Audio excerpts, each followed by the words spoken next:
Onto Afghanistan, 14 people have lost their lives in a Taliban attack which targeted a government security compound. Taliban terrorists detonated a car bomb in Ghazni city near the office of Afghanistan intelligence's main unit. The blast is part of a wave of daily attacks by the Taliban. 8 security personnel and 6 civilians have died in the attack, and more than 140 people have been injured. The deceased include 13 adults and a child, while 27 children are among those injured.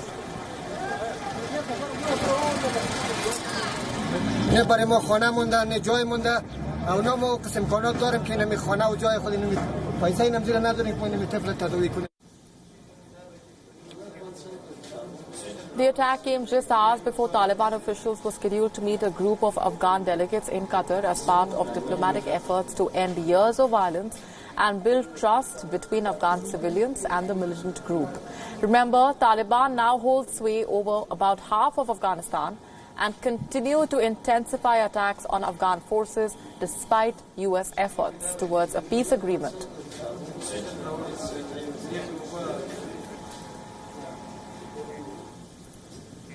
A fresh round of protests in Hong Kong, the first major protest since last Monday when the parliament was stormed. Demonstrators today marched through shopping areas frequented by Chinese tourists. The march ended up at the West Kowloon station, a new high-speed railway station connecting the city with mainland China. Protesters say their main aim was to explain their stance against the extradition bill to the Chinese tourists. Remember, that bill has been at the heart of those protests, which have gone on for about 3 weeks now. The development of the West Kowloon station has also been a matter of controversy since its opening in September last year. Passengers need to go through Chinese immigration and customs inside the station, which has been termed as a violation of the basic law, which gives rights to Hong Kong to retain its own legal system and civil liberties under the one country, two systems framework.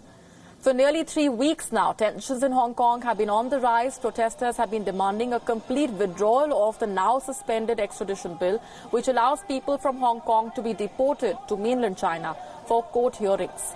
The largely peaceful protest turned violent on the 1st of July when protesters broke into the country's legislative assembly.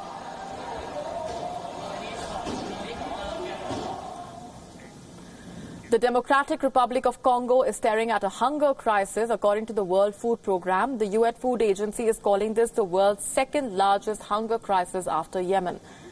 The World Food Programme says that 13 million Congolese are food insecure. The crisis has been compounded by ethnic violence in the northeast, where thousands have been forced to flee their homes. Although the UN Food Agency has tripled food aid to the country's Ituri province, estimates say that another $155 million are required to tackle the crisis. Remember, this comes as the country struggles to contain its worst Ebola outbreak. At least 117 people have died of Ebola so far.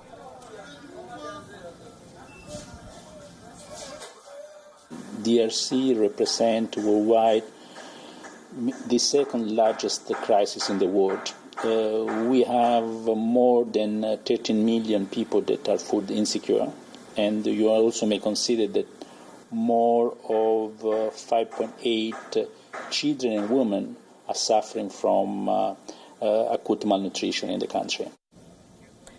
Heavy rain wreaking havoc in several parts of China. Earlier today, severe flooding in South China's Liuzhou city left 20 passengers stranded on a bus. The bus got trapped in 1 meter of water and was waterlogged due to, the streets have been waterlogged due to torrential rainfall.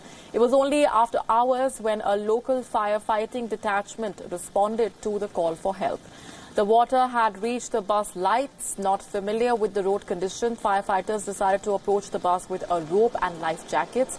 They had to tie the rope from their starting point to the bus and had all the passengers walk along the rope to safety.